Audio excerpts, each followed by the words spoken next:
Hello and welcome to Spinster's Library. I'm Claudia, and in this video I want to discuss some of the conventions and common features I see a lot in Booktube videos and wonder whether they are as effective at getting people's attention as the creators intend them to be. We'll talk thumbnails and description boxes and analytics, so this is about to get nerdy. Before I get into this discussion, I want to emphasize that this is not a rant, it's not a video calling out anyone, it's not a video seeking confrontation, and it's not a my Booktube pet peeves type of video. However, I will be completely honest with my personal opinions, so I know I'm going to annoy and I'm going to offend some people, and for that I am sorry, because I know we're all trying our best here and I'm really not trying to put people down. Of course, I am not going to use any specific named channels as an example, except for my own. I am going to talk about my personal preferences as a viewer and use my own experience watching Booktube. But I will also share with you my own statistics and analytics from this channel and try and use that data within the discussion. This will hopefully help some people out who might have been wondering about the same things, because most of the time we don't get to see behind the scenes on other people's YouTube channels. I want to open this up to discussion, so please comment down below with your own thoughts, but please be respectful.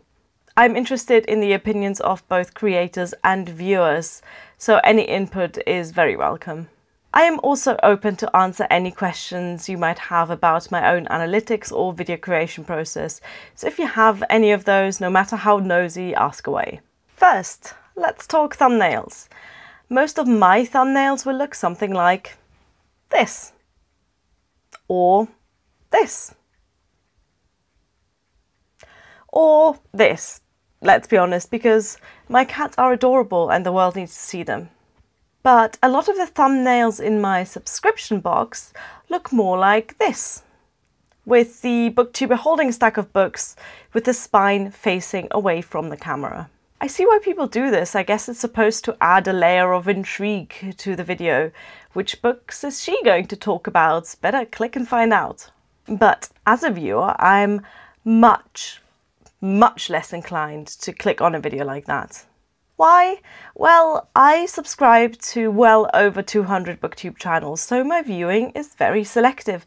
And when I see this, I feel slightly cheated in a way. Even when I see a thumbnail that looks like this one, with no stack of books at all, I prefer that to this. I don't quite know why that is. Maybe I don't like the feeling of being played with, similar to those awful clickbaity titles like "You won't believe what happens next," which luckily aren't common in the Booktube community. Of course, I am a sample size of one and therefore not even slightly representative, so let me know if you have a thumbnail preference or if you don't care about that at all. I should also mention that there are some channels that I will always watch and comment on, where I know as soon as I see the channel name that this is good content, and I couldn't care less about the thumbnail for those channels. That they could literally use this as a thumbnail and I would still watch the video. But most channels in my subscription box are not like that. They are either channels I have newly discovered, or channels I only watch occasionally, or maybe channels that don't post that regularly to begin with. So when I see a thumbnail that looks like this, I am much less drawn to the video. Once I do click on the video, there is then the description box. I always click the show more button in the description box every single time. Just now, as a little experiment, I've clicked on the 10 most recent videos in my subscription feed and checked out their description boxes. All 10 videos were hauls, tags, recommendations, or list videos where a number of books were discussed. Out of those 10, 4 videos had a list of books mentioned in the description box and 6 did not. And out of those 6, 1 had no description at all of the video and just included the creator's social media links. So here I am again with my anecdotal evidence. I am hugely more likely to keep watching a video that lists all of the books discussed. With so many channels to go through and limited time to faff around on YouTube, I'm just not that keen to watch a video if I don't know what's being discussed in it. Again, I can see why people might not bother adding the list. For once, it's more work for the creator, but my guess is that a big reason for people not to include lists of books is that they think the viewer might not watch a video if they don't know or care about any of the books. And honestly, that might be true. There certainly have been times when I've opened up a description box, not recognised any of the names, and then moved on to the next video. But for every time that happens, there are times in which I have recognised the name of an author that I've been curious about, or spotted a book I've loved and then been really interested to see what other people thought of that book. As a creator, I'd rather have an audience that is interested in my content and that engages with it actively, rather than have someone fast forward through my video on the off chance that their favourite book is mentioned.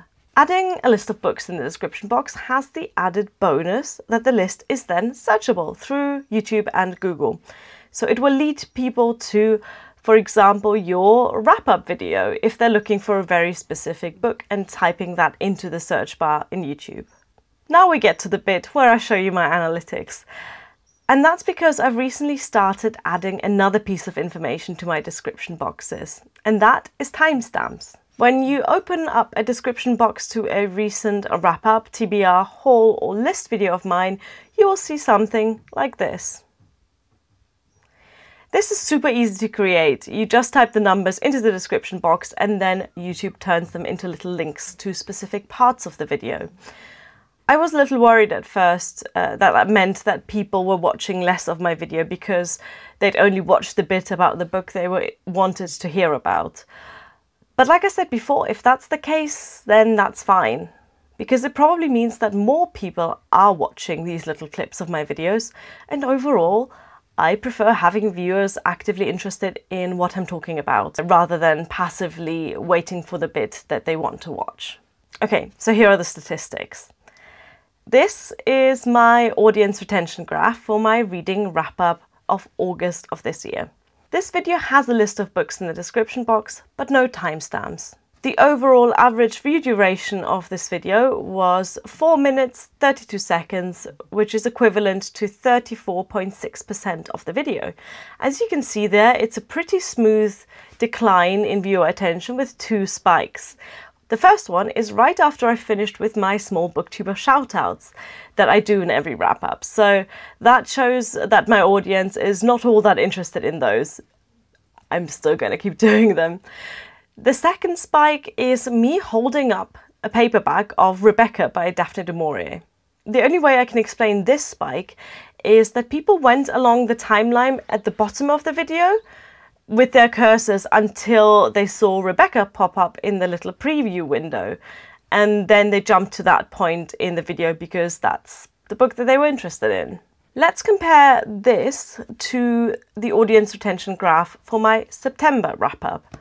This one does have timestamps in the description box.